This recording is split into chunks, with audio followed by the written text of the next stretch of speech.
రక్షణ అనేటువంటి కార్యం గురించి మనం ఒకసారి ఆలోచన చేద్దాం. మనిషి పాపంలో, లోకంలో మనం నచ్చినట్లుగా బ్రతుకుతూ ఉన్న వేళ మనకి రక్షణ అనేది అసలు ఎప్పుడు కలిగింది? ఎప్పుడు వచ్చింది? మనం రక్షించబడిన వారమా? రక్షించబడిన వారమని పిలువబడటానికి అర్హులమా? రక్షణ మనం పొందిన వారమేనా? అసలు ఆ రక్షణ అనేది మన జీవితాల్లోనికి ఏ విధంగా వచ్చింది?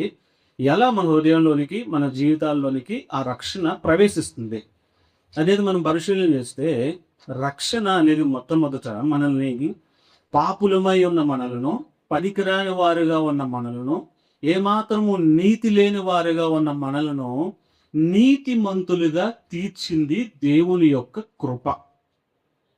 హల్లెలూయా. మొదట మన ఇష్టానుసారంగా పాపంలో ఉన్న మన జీవితాల్లోనికి యేసుక్రీస్తు కృప మన జీవితంలోనికి వచ్చి మనల్ని తీర్పు నుంచి కాపాడింది.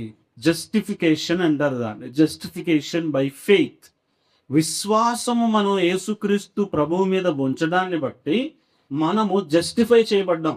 అంటే కోర్టులో ఒక తీర్పు మనకి వ్యతిరేకంగా రావాల్సిన తీర్పు అనుకూలంగా వచ్చింది.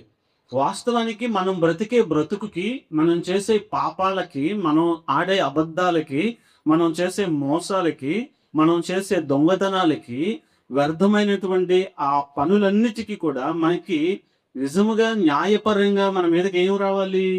శిక్ష రావాలి.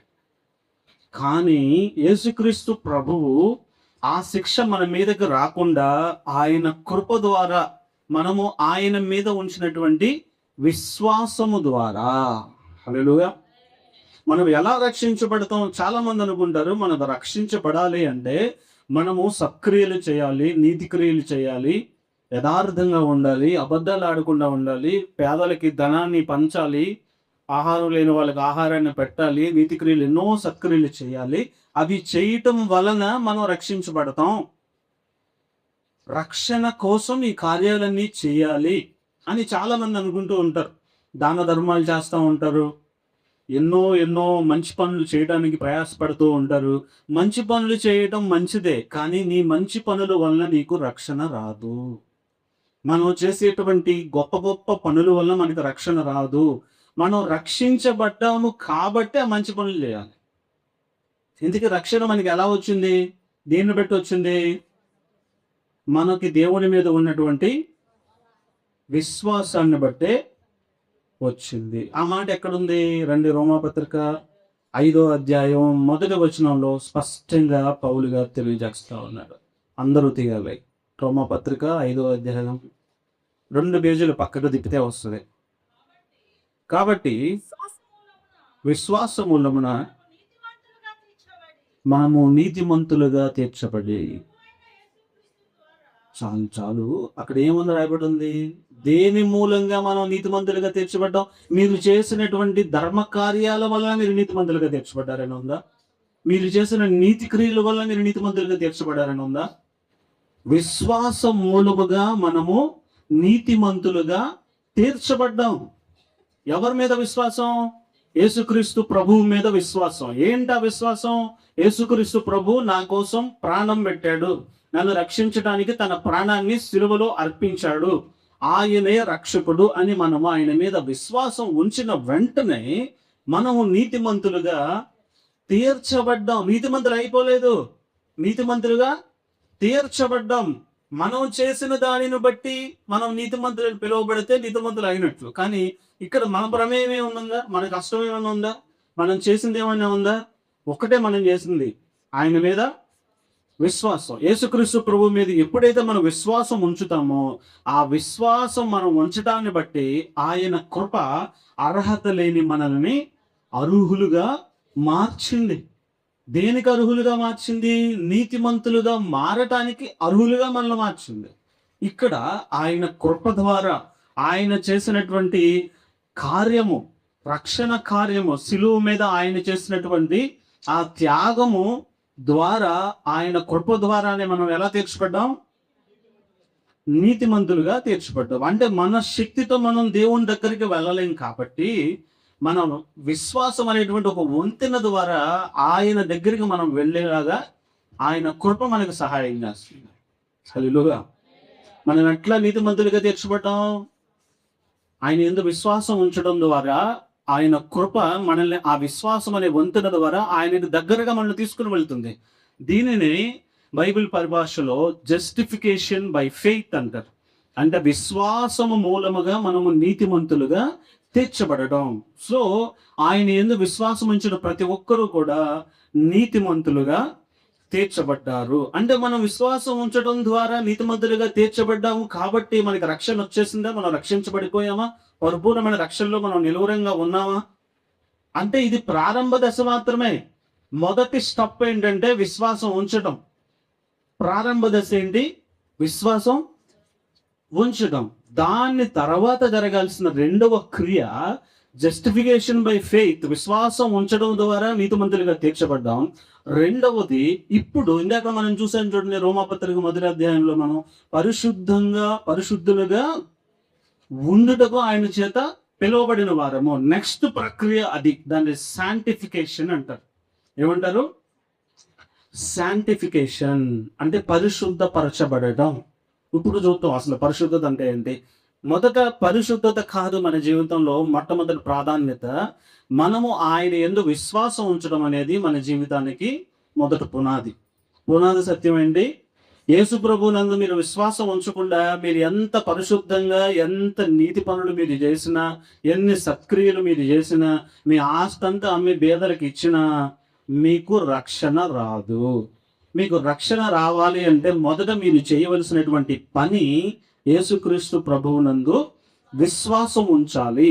ఆ తదుపరి చేయాల్సిన రెండవ ప్రక్రియ ఏంటంటే శాంటిఫికేషన్, అంటే పరిశుద్ధపరచబడటం. ఎలా అంటే నీతిమంతులుగా తీర్చబడటం అనేది ఒకేసారి జరిగేటువంటి ప్రక్రియ. విశ్వాసం ఉంచడం అనేది ఒకసారి జరుగుతుంది, లైఫ్ టైంకి సరిపోతుంది విశ్వాసం అయినందు ఉంచాం. కానీ ఈ శాంటిఫికేషన్, పరిశుద్ధపరచబడటం అనేది ఒక్కసారి జరిగేది కాదు. అనుదినము ప్రతిరోజు మనం బ్రతికున్నంత కాలం జరగవలసినటువంటి ప్రక్రియ పరిశుద్ధపరచబడటం, పరిశుద్ధులుగా ఉండటం. పరిశుద్ధులు అంటే ప్రత్యేకంగా ఉండటం, సెట్ అపార్ట్, ప్రత్యేకంగా ఉండటం, లోకానికి వేరై ప్రత్యేకంగా జీవించటం. అంటే లోకంలో లేకుండా కాదు, లోకంలోనే ఉంటాం. లోకంలో ఉన్న లోకాశలకు, లోకంలో ఉన్న ఆ పాపానికి, లోకంలో ఉన్నటువంటి శరీరాశలకు, ఆ నేత్రాశలకు, జీవపు డంబానికి, అంటే లోకం ఏ విధంగా అయితే పోకడ చూపిస్తుందో ఆ పోకడకి ప్రత్యేకంగా మనం ఉండటం. అర్థమవుతుందా? పరిశుద్ధపరచడం అంటే ప్రత్యేకంగా ఉండటం. అంటే లోక సంబంధమైనటువంటి పనుల నుండి, అలవాట్ల నుండి మనం విడిగా ఉండి దేవుని కోసం ప్రత్యేకంగా జీవించటం. హల్లెలూయా. శాంటిఫికేషన్ అనేది మన శక్తితో మనం చేయలేం. మన వల్ల అవుతుందంటారా లోకంలో ఉన్న వాటి నుంచి దూరంగా ఉండటం? మన శక్తి చేత, మన బలం చేత సాధ్యమవుతుందంటారా? మనం అబద్ధం ఆడకుండా ఉండటం, దేన్ని చూసి ఆశించకుండా ఉండటం మన శక్తి చేత అవుతుందా? ఈ పరిశుద్ధపరచబడటం అనేది మన శక్తి చేత కాదు. అయితే ఈ పరిశుద్ధపరచబడటం, శాంటిఫికేషన్ అనే దాంట్లో కూడా ఇంకొక 3 దశలు ఉంటాయి మనకి. శాంటిఫికేషన్ చేయబడటంలో మొట్టమొదటి ప్రారంభ దశ ఏంటయ్యా అంటే ప్రారంభ పరిశుద్ధత. ఏంటది? ప్రారంభ పరిశుద్ధత అంటే పొజిషనల్ శాంటిఫికేషన్. అంటే ప్రారంభం, యేసుక్రీస్తుని నమ్మిన వెంటనే దేవుని దృష్టిలో మనం పరిశుద్ధులుగా పరిగణించబడతాం.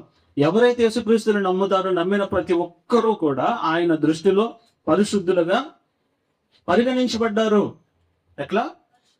పరిశుద్ధులుగా. ఇది ప్రారంభ పరిశుద్ధత. ప్రారంభం ప్రతి ఒక్కరికి ఉంటుంది ప్రారంభం అనేది. మీరు ఇక్కడ గమనించండి, మీకు ఇంకా క్లియర్గా అర్థం అవ్వాలంటే జస్టిఫికేషన్ బై ఫెయిత్ అంటే మీరు నీతిమంతులుగా తీర్చబడ్డారు అనేది ఒక టైటిల్ లాంటిది అనమాట. ఎట్లా?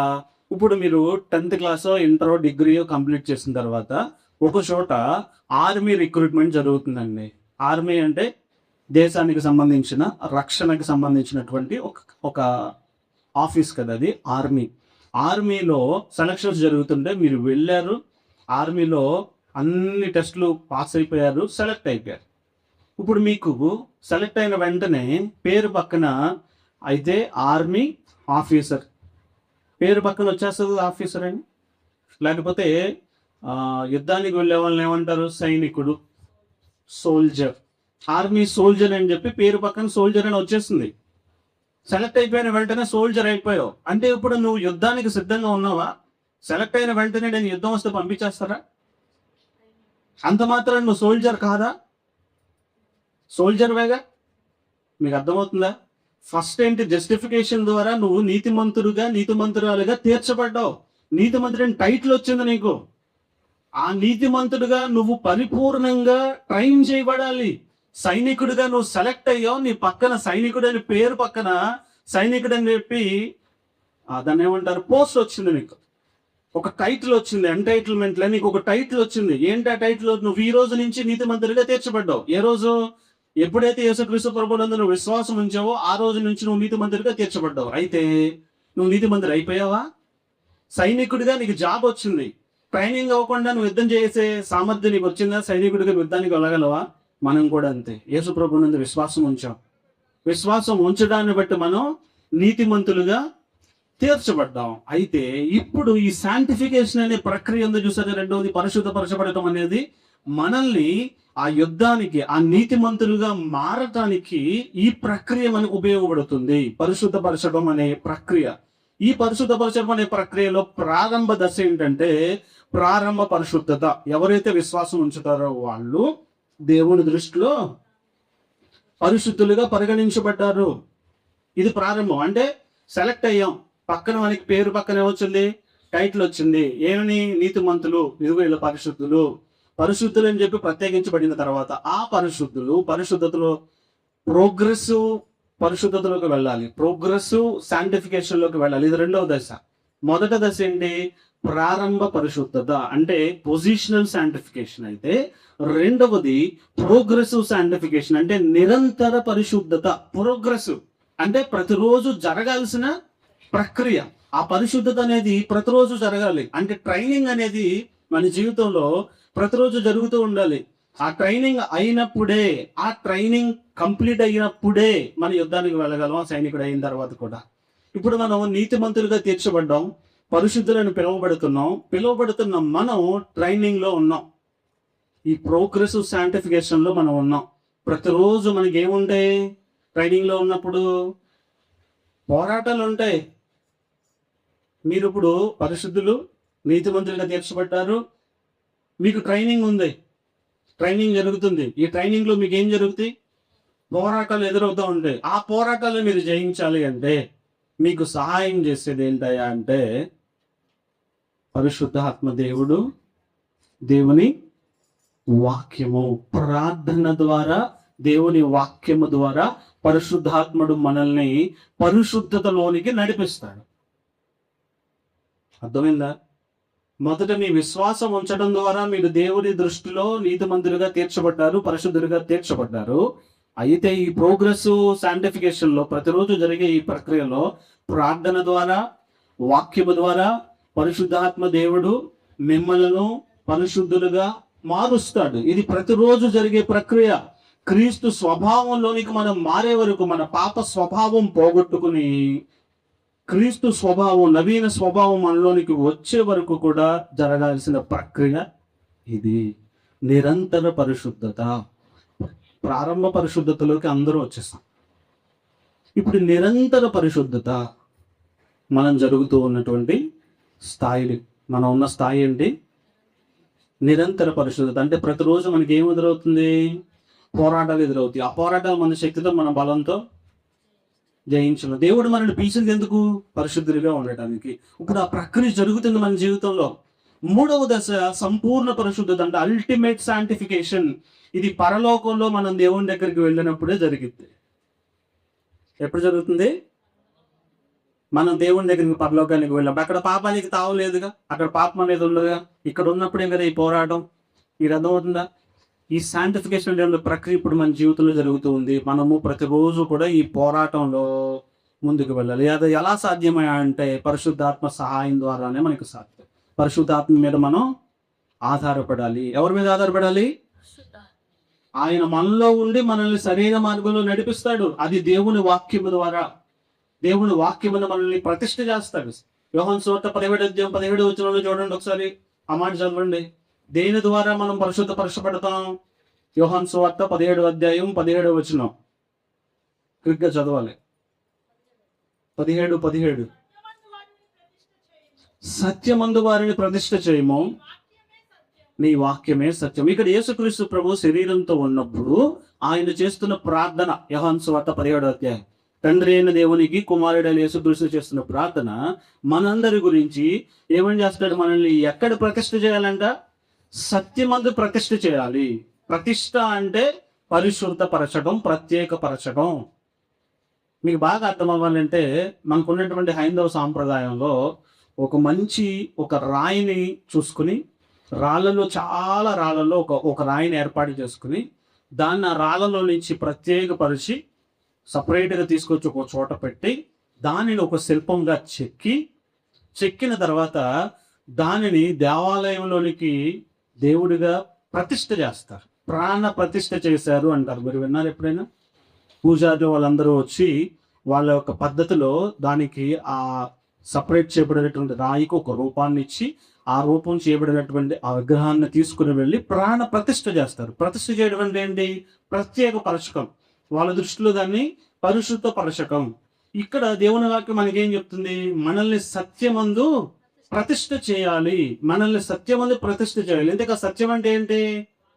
దేవుని వాక్యమే సత్యం. అంటే మనల్ని దేవుని వాక్యమందు ఆయన పరిశుద్ధపరచమంటున్నాడు, ప్రత్యేకపరచమని ప్రార్థన చేస్తున్నాడు తండ్రి అయిన దేవునికి. కుమారుడైన క్రీస్తు తండ్రి అయిన దేవునికి మన గురించి ఏమని ప్రార్థన చేస్తున్నాడు? సత్యమందు మనల్ని ప్రతిష్ఠ చేయమని చెప్పి ప్రార్థన చేస్తా ఉన్నాడు. చూడండి, మూడు విషయాలు. ఫస్ట్, జస్టిఫికేషన్ బై ఫెయిత్, అంటే విశ్వాసము ద్వారా మనం నీతిమంతులుగా తీర్చబడ్డాం. టైటిల్ వచ్చేసింది మనకి, నీతిమంతులు. రెండవది ఏంటి? శాంటిఫికేషన్, అంటే పరిశుద్ధపరచడం. ఆ నీతిమంతులుగా వచ్చిన టైటిల్కి తగినట్లుగా మనల్ని సిద్ధం చేయటం. ఇది 3 దశల్లో ఉంటుంది. మొదటి దశ ప్రారంభ దశ. ఆయనతో విశ్వాసం కలిగి ఉన్నప్పుడే, యేసుప్రభునంత విశ్వాసం కలిగి ఉన్నప్పుడే మనము ప్రారంభంగా దేవుని దృష్టిలో పరిశుద్ధులుగా పిలువబడ్డాం. ఆయన పరిశుద్ధులుగా మనల్ని ఎంచాడు. రెండవది నిరంతర పరిశుద్ధత. ఇది ప్రతిరోజు జరిగే ప్రక్రియ. ఎప్పటి వరకు? మనం పరలోకం చేరే వరకు, ప్రభు రెండో రాకడ వచ్చే వరకు, లేదా మనమే ప్రభు దగ్గరికి వెళ్ళే వరకు ఇది జరగాల్సిన ప్రక్రియ. ఎలా జరుగుతుంది పరిశుద్ధత అనేది? అంటే ప్రార్థన ద్వారా, వాక్యము ద్వారా, పరిశుద్ధాత్మ దేవుడు మనకి సహాయం చేసి మనల్ని పరిశుద్ధపరుస్తాడు. మూడవది మనందరం ఎదురు చూసేది గ్లోరిఫికేషన్, అంటే మహిమ పరచబడటం, మహిమలోకి మనం వెళ్ళడం. గ్లోరిఫికేషన్, మహిమ.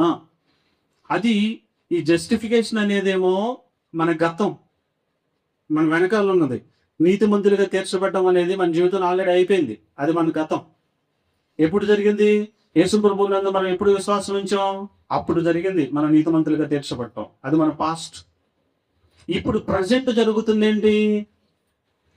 నిరంతర పరిశుద్ధత, శాంటిఫికేషన్ అనేది మన వర్తమానం, మన ప్రజెంట్. మనం ప్రతిరోజు ఏం చేయబడాలి? పరిశుద్ధపరచబడాలి. ప్రతిరోజు ఎలా పరిశుద్ధపరచబడతాం? పరిశుద్ధాత్మని సహాయముతో, ప్రార్థన ద్వారా, వాక్యము ద్వారా మనం శాంటిఫై చేయబడతాం, పరిశుద్ధపరచబడతాం. ఇది ప్రతిరోజు జరిగేటువంటి ప్రక్రియ. ఇది మన వర్తమానం, ఇది మన ప్రజెంట్. మన ఫ్యూచర్ ఏంటి? గ్లోరిఫికేషన్, మహిమ పరచబడటం. అది ఎప్పుడు జరుగుతుంది? ఆయన రెండవ రాకడలో ఆయన వచ్చినప్పుడు జరుగుతుంది ఆ మహింపరచబడటం. పరిపూర్ణ పరిశుద్ధత. అది అక్కడికి పాపంతో, పాప స్వభావంతో పని లేదు. మహిమలో మనం ఉంటాం. ఎప్పుడు జరుగుతుంది ఇది? ప్రభు రెండవ రాకడ మన దగ్గరికి వచ్చినప్పుడు. లేకపోతే విశ్వాసంలో ఉండి, యథార్థంగా బ్రతికి, విశ్వాసంగా ఉండి, విశ్వాసంలోనే మనం ఈ లోకయాత్ర ముగించామనుకోండి, ఎక్కడికి వెళ్తాం? దానికోసమైనా మనం ఎదురు చూస్తుంది.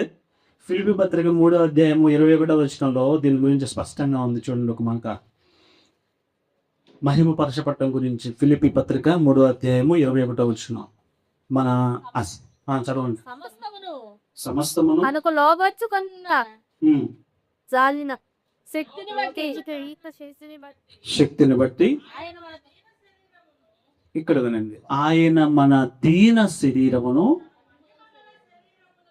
తన మహిమ గల శరీరమునకు సమరూపము గల దానిగా మార్చును.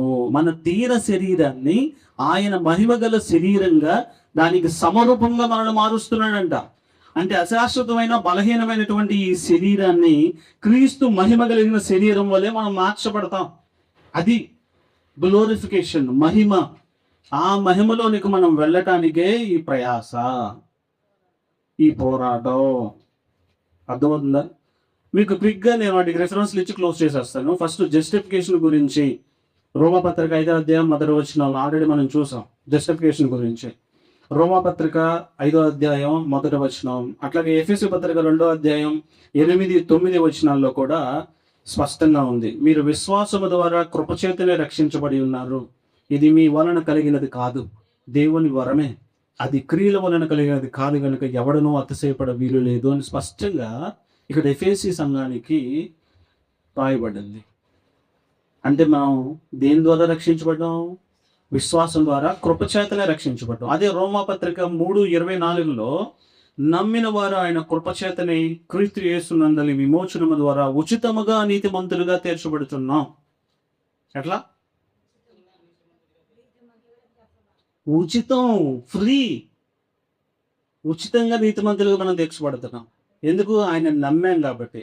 నమ్మిందే చాలు నీతిమంతులుగా తీర్చబడతాం. మరి పరిశుద్ధపరచబడటం గురించి కూడా రిఫరెన్స్లు చెప్తాను. 1 తెస్సలోనికీ పత్రిక 4వ అధ్యాయం 3వ వచనం, మీరు పరిశుద్ధులగుటయే అనగా మీరు జారత్వములకు దూరంగా ఉండటయే దేవుని చిత్తం. నెక్స్ట్ యోహాను 17:17 మనం ఆల్రెడీ చూసాం.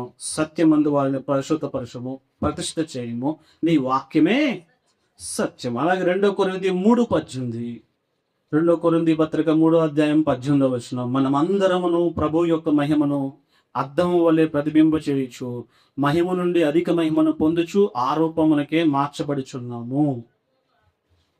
అది ప్రభు ఆత్మచేత, దేవుని ఆత్మచేత, పరిశుద్ధ ఆత్మచేత మనం మహిమలోనికి వెళ్తున్నాం.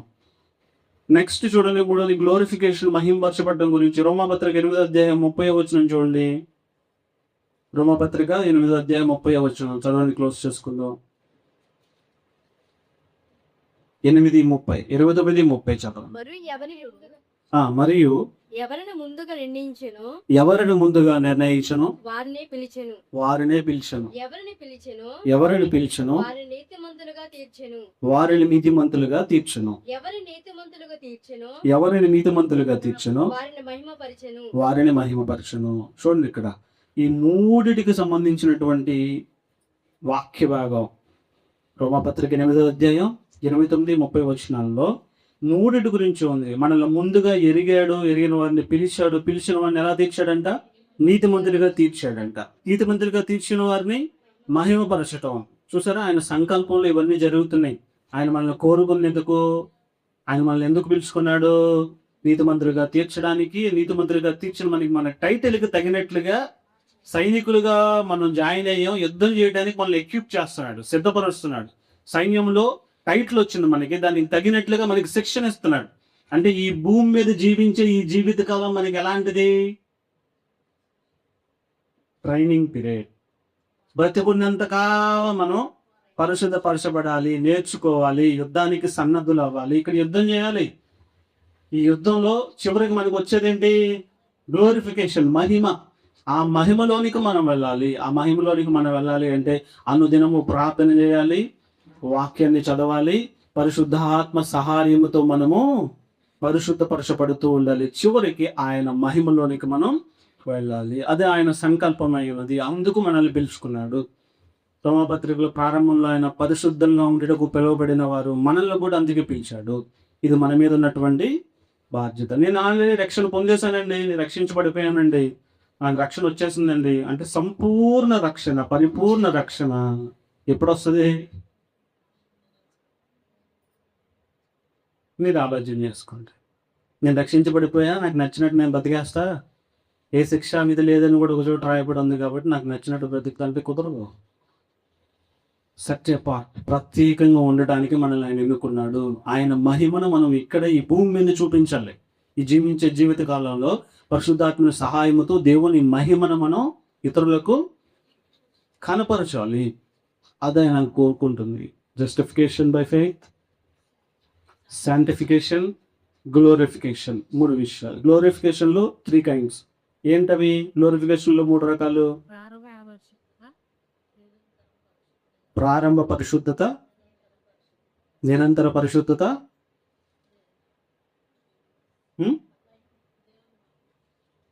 ప్రారంభ పరిశుద్ధత, పొజిషనల్ శాంటిఫికేషన్. నెక్స్ట్ నిరంతర పరిశుద్ధత, ప్రోగ్రెసివ్ శాంటిఫికేషన్.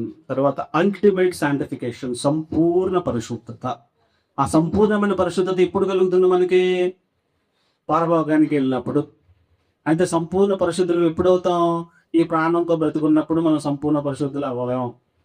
ప్రోగ్రెసివ్ నిరంతరం జరగాలి ఈ పరిశుద్ధ ప్రక్రియ. అంటే నీ ఆఖరి శ్వాస ఉన్నంత వరకు కూడా ఈ పోరాటం భూమి మీద జరుగుతుంది. పోరాటం జరిగేటప్పుడు అంత హ్యాపీగా ఉంటుందా?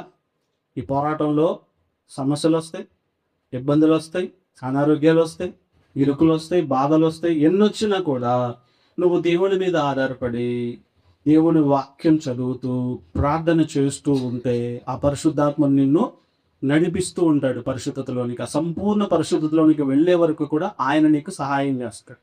అలా కాకుండా నువ్వు ఏదో ఒక దాని మీద మనసు పెట్టుకుని దేవుడి దగ్గరకు వచ్చి నా కూతురు జీవితం బాగు చేయాలి, లేకపోతే నా మనవడి జీవితం బాగు చేయాలి, నాకు ఇల్లు కట్టాలి, నేను అది చేయాలి, ఇది చేయాలి అని దాని మీద దృష్టి పెట్టుకుని వచ్చి అది నాకు ఆయన ఇవ్వలేదు కాబట్టి, ఆయన నాకేం చేయలేదు కాబట్టి ఆయన దగ్గర నేను ఎందుకు ఉండాలని వెళ్ళిపోతే అది నీ అమాయకత్వం. ఇక్కడ ఇచ్చేది కాదు దేవుడు. నిత్య లోకాన్ని, శాశ్వత లోకాన్ని, శాశ్వత మహిమను నీకు ఇవ్వటానికి ఆయన ప్రణాళికలో ఉంది. ఆ ప్రక్రియలో ఉండాలి మనం. నీతిమంతుడిగా తీర్చబడిన నీవు పరిశుద్ధంలోనికి రావాలి. ఆ పరిశుద్ధతలో ఉన్నటువంటి అల్టిమేట్ పరిశుద్ధతలోనికి నువ్వు వెళ్ళాలి. అల్టిమేట్ శాంటిఫికేషన్లోకి నువ్వు రావాలి.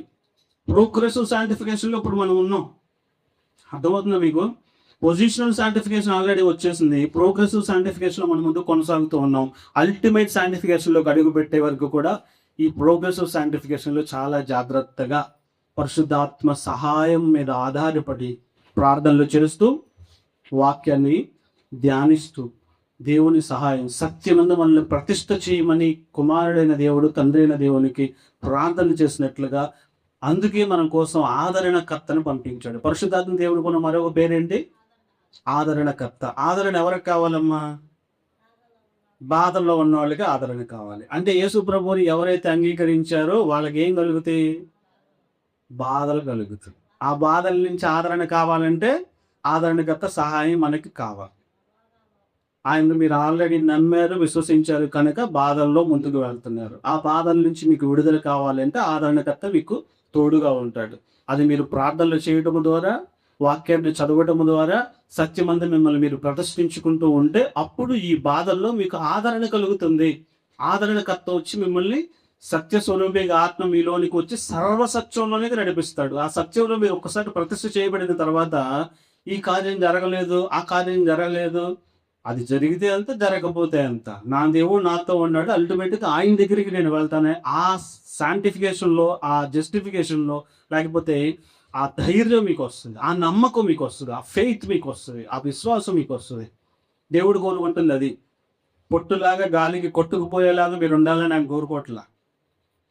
మీరు అనుకున్నది జరిగినప్పుడు ఆనందంగా స్తోత్రం అంటాం, అనుకున్నది జరగకపోతే సనగటం, ఈ దేవుడే కాదు నాకు వద్ద అంటాం. ఇట్లా కాదు ఆయన కోరుకు. మీకు ఏమి ఇవ్వాలనుకుంటున్నాడు? మహిమను ఇవ్వాలనుకుంటున్నాడు. అల్టిమేట్గా మీకు మహిమను ఇవ్వాలనుకుంటున్నాడు. ఆ మహిమను మీరు పొందుకోవాలి అంటే ఈ శాంటిఫికేషన్, ఈ ప్రక్రియలోకి మీరు రావాలి. ప్రతిరోజు మనం ఏం చేయబడాలి? పరిశుద్ధపరచబడాలి. మనం పరిశుద్ధపరచబడటానికి ఉన్న మార్గం ఏంటి? ఎలా పరిశుద్ధపరచబడతాం? ప్రార్థన ద్వారా, వాక్యం ద్వారా. అవి మనలో లేకుండా మీరు ప్రార్థనకు దూరంగా ఉండి వాక్యానికి దూరంగా ఉంటే మీరు ఎలా పరిశుద్ధపరచబడతారు? ఎలా ప్రత్యేకంగా ఉంటారు? ఎలా మీరు జయించగలుగుతారు అపవాది శోధనని? అవి జయిస్తూ పరిశుద్ధాత్మ సహాయం పొందుకుంటూ మీరు ఆయన వచ్చే వరకు ఆయన చేయవలసినటువంటి పని ఏంటి? ఆయన శరీరాన్ని, ఆయన రక్తాన్ని సేవించాలి.